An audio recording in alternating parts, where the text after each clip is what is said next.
con Narciso, con quien siempre es un placer hablar. Vamos a comentar estos Náufragos de la Montaña, un programa exquisito, un programa que nos ha acercado las interioridades de montañeros, montañeses, las historias de las montañas. A lo largo de 35 programas vibrantes hemos vivido la aparición del alpinismo, el desarrollo, el acercamiento a las montañas, el conocimiento de las montañas y sus gentes, de quienes se enloquecieron por ellas, quienes se volvieron locos y quienes dedicaron su vida a su divulgación, a su preservación, a su conocimiento. Todo acompañado de música fundamentalmente de los años 60, 70, 80, música contextualizada, música también pensada y diseñada para acompañar sonoramente las narraciones de los montañeros. Narciso, antes de nada, muy buenos días. Hola, buenos días, y un placer volver a saludarte. Igualmente, y además muchísimas felicidades por el programa, porque ciertamente ha sido toda una delicia adentrarnos en este mundo, el de la montaña, el de los montañeros, del que se saben muchas cosas, pero que a veces son cosas dispersas, cosas difíciles de bucear en su conocimiento, y que con tu programa, con este Náufragos de la Montaña, nos has presentado de una forma didáctica y sumamente amena. ¿Cómo surge este programa, Narciso? Pues esto es una idea que llevaba rondando en mi cabeza, como pasa muchas veces con las ideas, más de 2 o 3 años.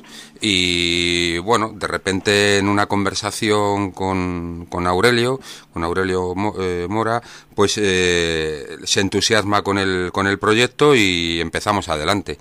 Y esa fue un poco la idea, combinar dos de mis pasiones, la música y la montaña, claro. La música muy bluesera, ¿eh?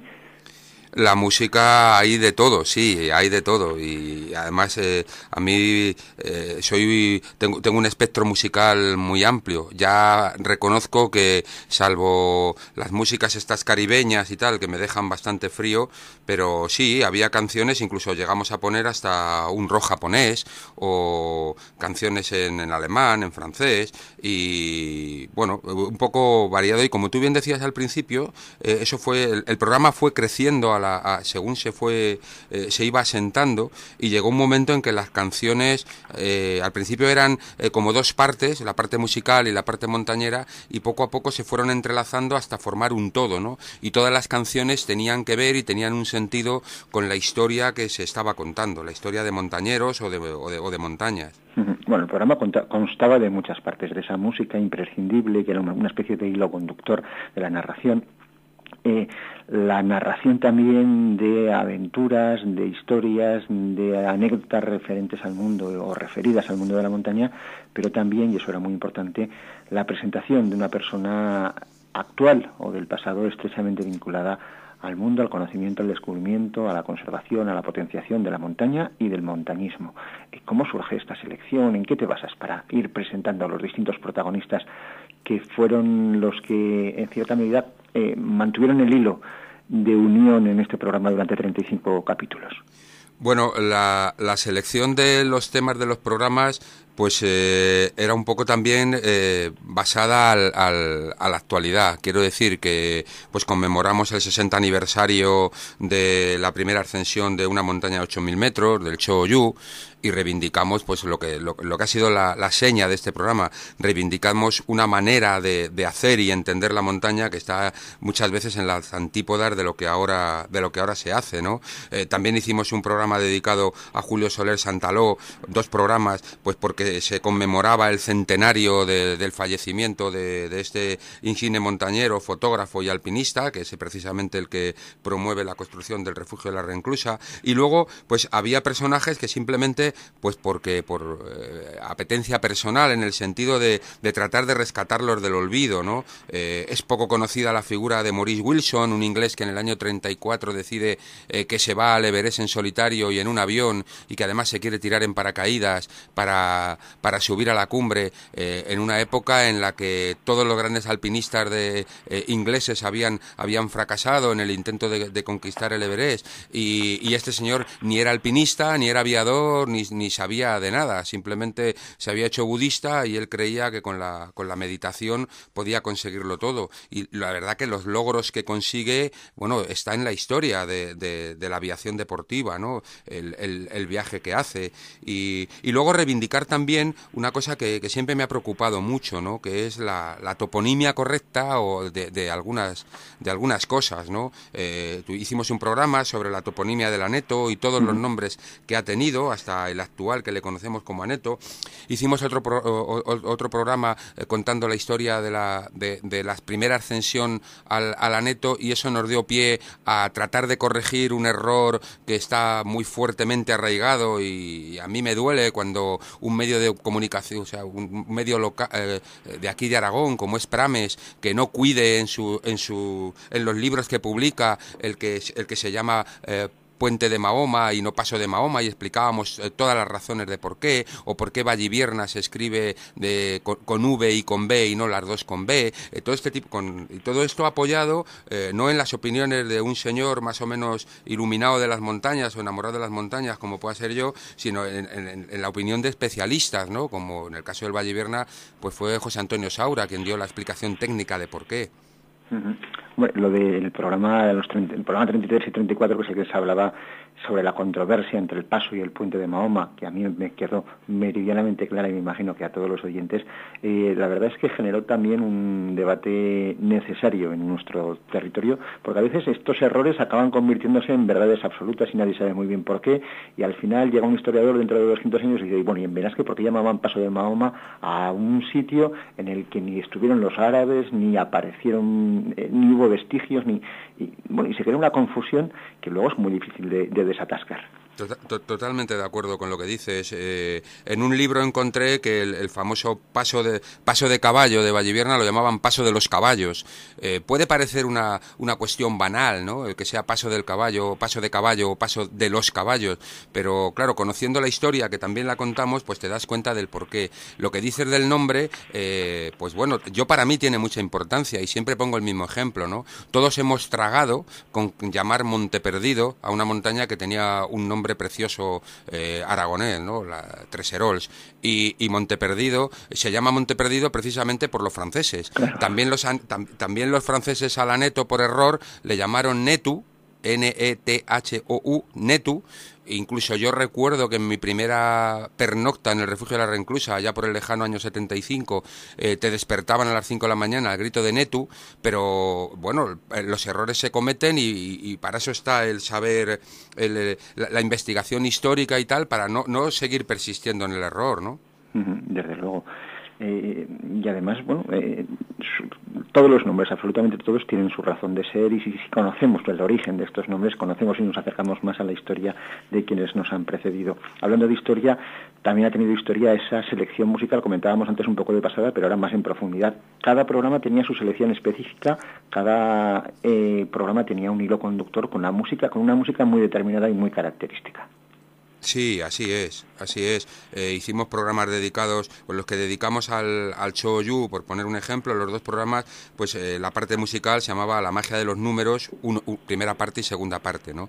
Y la magia de los números porque ya en la introducción del programa, pues una de las cosas que yo bromeaba era que el metro tiene una longitud que es aleatoria. Si tuviera un palmo más o un palmo menos, las montañas de 8.000 metros serían más o serían menos. Bueno, pues todas las canciones de estos dos programas estaban dedicadas a los números, ¿no? Cuando hicimos dos programas que yo les tengo especial cariño, sobre todo por la colaboración inestimable de los guardias civiles del grupo del Greim de aquí de Benasque, los programas número 27 y 28, dedicados precisamente a contar la historia del Greim, de cómo surge ese cuerpo, pues las canciones, unas eran canciones todas en las que había frases dedicadas en las que estaba la palabra ayuda, el concepto de ayúdame y tal, y que venía muy a cuento, ¿no? Y la segunda parte, pues con la palabra surrender, de no rendirse, que es lo que yo creo que tiene que hacer siempre un montañero, no rendirse, ¿no? Siempre los programas estuvieron, por ejemplo, este que hablábamos del Puente de Mahoma, pues la parte musical se dedicaba a errores, mistake en inglés, ¿no? Y todas las canciones hablaban pues de errores cometidos. Siempre las letras trataban de formar parte de la historia de la montaña, ¿no? A mí cuando en el programa del Choyu no pude dejar de pensar en los dos programas del Choyu, en una deliciosa película que me imagino que habrás visto, que se titula El inglés que subió una colonia bajo una montaña, ya que claro, la diferencia entre una colonia y la montaña es la altitud. Más de 1000 metros es una montaña, menos es una colina a efectos topográficos. Y trata sobre la máxima elevación del país de Gales, que llega a los 998 metros, pero que un grupo de vecinos construyen un pedestal artificial para sobrepasar esos 1000 metros y convertirla oficialmente en montaña. Sí, es una película deliciosa, sí. Bueno, el programa que tuvo un considerable éxito, ¿te imaginabas que iba a tener este reconocimiento como un programa de divulgación, un programa de acercamiento de lo natural, de la naturaleza, a los oyentes del territorio alto aragonés? Yo la verdad que creía firmemente en el proyecto que tenía en las manos, ¿no? Y luego también decir que los primeros 8 o 10 programas, cuando los he vuelto a escuchar, pues me avergüenzan un poco, porque igual que me gustan los últimos, el programa, como digo, fue creciendo, ¿no? Participaron muchos montañeros importantes también en los programas, lo cual le dio una vuelta de tuerca al programa. El éxito del programa, yo estaba convencido de que el programa tendría que gustar. Evidentemente lo que uno nunca puede saber es hasta qué punto, ¿no? Y para mí era pues muy emocionante todas las mañanas cuando subía a Cerler, cruzarme con amigos y con compañeros, pues hablándome de que lo que iban oyendo directamente, ¿no? Y luego hay una cosa que sí que me ha, y aprovecho para decirlo, ¿no? Que sí que me ha sorprendido muchísimo y me ha ilusionado muchísimo, que es la entrega de este premio, que ya te digo que ni lo esperaba ni lo soñaba en mis mejores proyectos, ¿no? En absoluto, vamos. Y luego, otra de las cosas importantes es que los programas siguen vivos, ¿no? Porque están colgados en la web de Radio Ribagorza y entonces cualquier persona los puede seguir descargando. Y entonces, bueno, pues en mis participaciones en las redes sociales, pues cuando viene a cuento de algún tema que estemos hablando, siempre pues procuro hablar de alguno de los programas o de algún para que la gente se los siga descargando. Y me cabe, esto sí que es una cosa que me llena más de satisfacción y que desde luego era absolutamente impensada, ¿no? Que un señor de Almería tenga todos los programas, o que un día me llegue un correo de un señor de Soria diciendo que se acuesta todas las noches oyendo los programas, ¿no? Porque los tiene grabados en el móvil. Pues eso sí que es el mejor de los reconocimientos. Por cierto que se siguen bajando y mucho los programas en la FTP de nuestra emisora. A ver cómo te lo pregunto, conociéndote, sabiendo de tu amor, de tu devoción por la montaña, de tu cultura, tienes para muchos programas, pero de momento Náufragos de la Montaña, tendrá un impasse, la falta de un promotor, la falta de alguien que confíe en él, está de momento paralizando la grabación de nuevos programas. Pues lo has dicho perfectamente. Náufragos de la Montaña tiene cuerda para rato, podría tener cuerda para rato, entre otras cosas porque la historia de nuestras montañas, aunque en tiempos históricos son solo poco más de 2 siglos, es tan apasionante, hay tantas aventuras, tantas cosas de las que aprender, de las que emocionarse, de las que contar, que daría para ponerle varios ceros a los 35 programas que hemos hecho. Este año no ha podido ser. Y yo no pierdo la esperanza de retomarlo en cualquier sitio, porque tanto en la parte musical como en la parte de la historia de la montaña creo que tenemos cuerda para rato. Ya lo creo. Por cierto, que hablando de la parte musical, en el último programa de esta primera temporada tuviste la colaboración especial del cantautor Roberto Segovia y la guitarra de Nuria Estaún, que bueno, fue una auténtica delicia. Pero una auténtica delicia. Además, desde aquí, darles las gracias y mandarles un abrazo, porque en cuanto que lo hablé con Roberto, recuerdo que fue la típica conversación de bar, de oye, que a mí me gustaría que hicieras una canción, y luego él me involucró. Resulta que al final la letra es un poco a caballo, las ideas que yo le di, y él lo corrigió un poco, y Nuria también participó tocando la guitarra, y la verdad es que sí, fue una manera muy bonita, y como decía en el programa, pues un regalo de nuestra parte a los seguidores de Náufragos, ¿no? Yo todavía no pierdo la esperanza de que Náufragos de la Montaña tenga una segunda temporada en breve, porque ciertamente es un tema que interesa, es un tema que merece mucho la pena. Pero independientemente, Narciso, sé positivamente que estás trabajando en otro proyecto relacionado con la comunicación, relacionado con la divulgación del mundo de la montaña, y es que partiendo de la ingente cantidad de documentación, de archivos, de anécdotas, de temas que tienes, que atesoras, te estás planteando editar un libro sobre la montaña, sobre los montañeros, bien circunscrito al Valle de Benasque, bien relacionado con el tema pirenaico, dependiendo también de esos apoyos que puedes encontrar en un momento determinado. A ver, la vida para un escritor, una persona que quiera, que tenga algo que contar y que no esté con el apoyo mediático de la televisión, estos personajuchos, y que me perdonen los oyentes si lo digo así, pero muchos de ellos no me producen más que desprecio, y publican libros que encima ni los escriben ellos y luego encima son éxitos de venta. Bueno, los que no tenemos ese empuje, pues es muy difícil, ¿no? Yo tengo escritos 2 libros completos ambientados en la montaña, uno basado en anécdotas y en historias reales y otro absolutamente de ficción. Igual que confiaba en el éxito de Náufragos de la Montaña, porque creía que tenían un mínimo de calidad, creo que los 2 libros también lo tienen, y sin embargo, pues hace años que los tengo y no hay manera de conseguir que nadie se interese en publicarlos.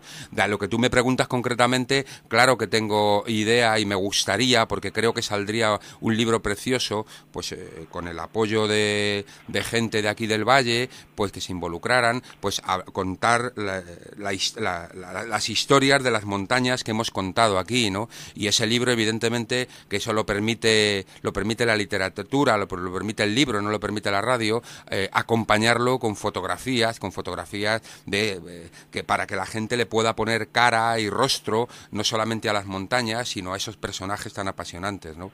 Pues lo pelearemos. Ya sabes que los montañeros, si hacemos algo, es siempre pelear en el mejor sentido, ¿no? No darnos nunca por rendidos, ¿no? Un poco lo que te decía de uno de los programas del Graham, ¿no? Lo del no surrender, nunca te rindas, ¿no?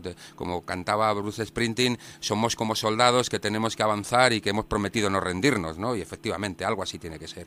Ahora, cuando me comentabas lo de los 2 libros, la verdad se me ha encendido la bombilla, no la bombilla, sino que el interés. Háblame un poco más de esos 2 libros, de esa novela basada o relacionada con el espacio montañero, y de ese libro sobre anécdotas, sobre historias del montañismo. Pues mira, uno se llama, el más antiguo, se llama Fascinados por la montaña, y tiene 3 relatos.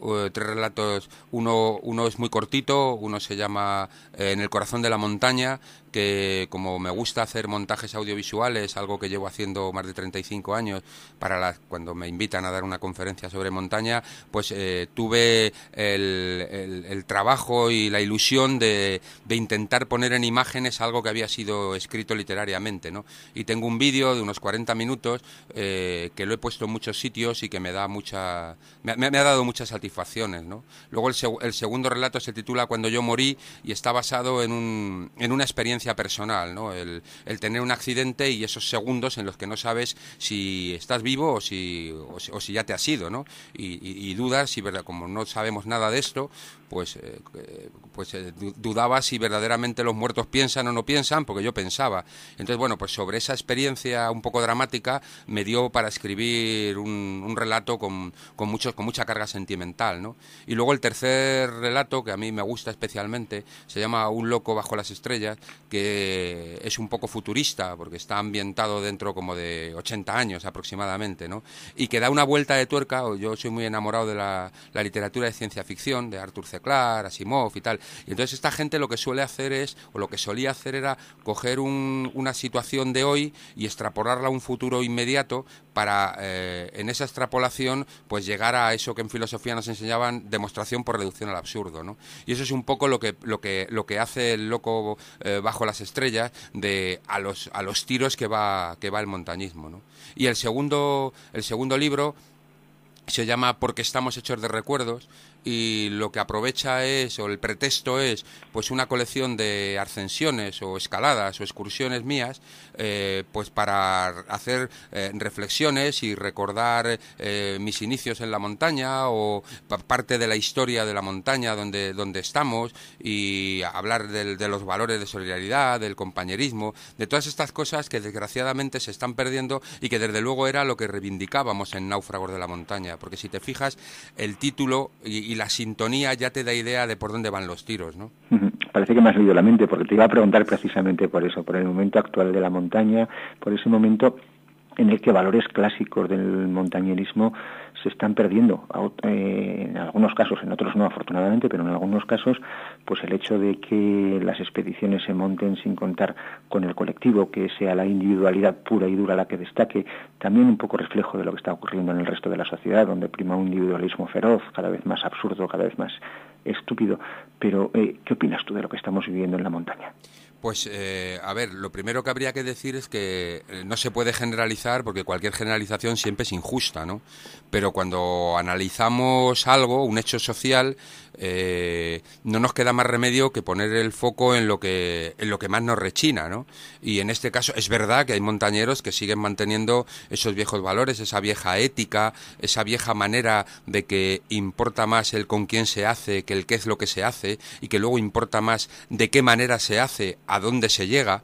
Ese tipo de historias, ¿no? Pero sin embargo, socialmente parece que estamos imbuidos pues por personajes que corren mucho, que van a todos los sitios muy deprisa y todo muy individualizado, y donde parece que la sensación que da es que el único valor que hay es el del cronómetro, ¿no? O el del récord. Cuando la montaña, tal como la entendemos algunos, y algunos náufragos, tal como la entendemos, es todo lo contrario, ¿no? Como una cosa, una actividad absolutamente intimista, en la que evidentemente te relacionas con los demás, te relacionas con el entorno, pero fundamentalmente con los compañeros que llevas, ¿no? Y que desde luego es un gran aula de vida. Eso ya lo planteaba Giner de los Ríos cuando en su Instituto Libre de Enseñanza planteaba que el contacto con la naturaleza debería formar parte consustancial de la formación del individuo, ¿no? Y eso es un poco lo que yo creo que se ha perdido. Ahora hablamos más de aventura que nunca, porque el señor Maurice Wilson, que yo te decía, nunca dijo la palabra aventura, y sin embargo se hizo un viaje de 8.000 kilómetros en una avioneta que había dado 2 cursillos de aviación, y el gobierno británico le impedía hasta que repostara, y fue una auténtica aventura, y sin embargo él no le llamaba aventura. Cuando Tichy sube al Choyu hace ahora 61 años, ellos no lo llamaban aventura, simplemente estaban allí, vivían una experiencia increíble, y ahora le llamamos aventura, y resulta que va un señor con un Sherpa delante con una bombona de oxígeno y otro detrás que le lleva la bombona de oxígeno de reserva, ¿no? Por cierto, el Choyu se subió sin oxígeno artificial. Entonces, un poco esto es lo que yo creo que deberíamos de seguir denunciando para rescatar ciertas éticas y ciertos valores. Y esta filosofía estaba imperando en todos y cada uno de los programas. Por cierto, ¿qué comentarios recibiste al hilo de estos planteamientos? ¿Qué es lo que te sigue llegando? Porque me consta que te sigue llegando a través de las redes sociales sobre esta filosofía que emana del programa. Bueno, esto es bien fácil. Aquel que no está de acuerdo con estas cosas, pues directamente es un poco como si a mí una película no me gusta, pues no entro a verla. Entonces, pues yo me imagino que será algo así, ¿no? Hay que tener cuidado con los comentarios siempre muy elogiosos, porque evidentemente es muy de agradecer que la gente te llame e invierta su tiempo en comunicarse contigo para darte la enhorabuena y para este tipo de cosas, pero eso no debe hacerle a uno perder los pies del suelo, porque evidentemente quien no le interese o quien no esté de acuerdo, pues muchas veces es muy difícil que te vaya a decir algo, ¿no? Desde luego. Oye, una última pregunta. Lo hemos comentado un poco antes de pasada, pero ¿cómo viviste la entrega del premio, de ese diploma acreditativo? ¿Qué supuso para ti ese momento? ¿Qué piensas que supone también para la emisora? Hombre, a mí en lo personal ya me causó una emoción especial cuando el 2 de diciembre me lo comunica Aurelio, ¿no? Que lo habían concedido.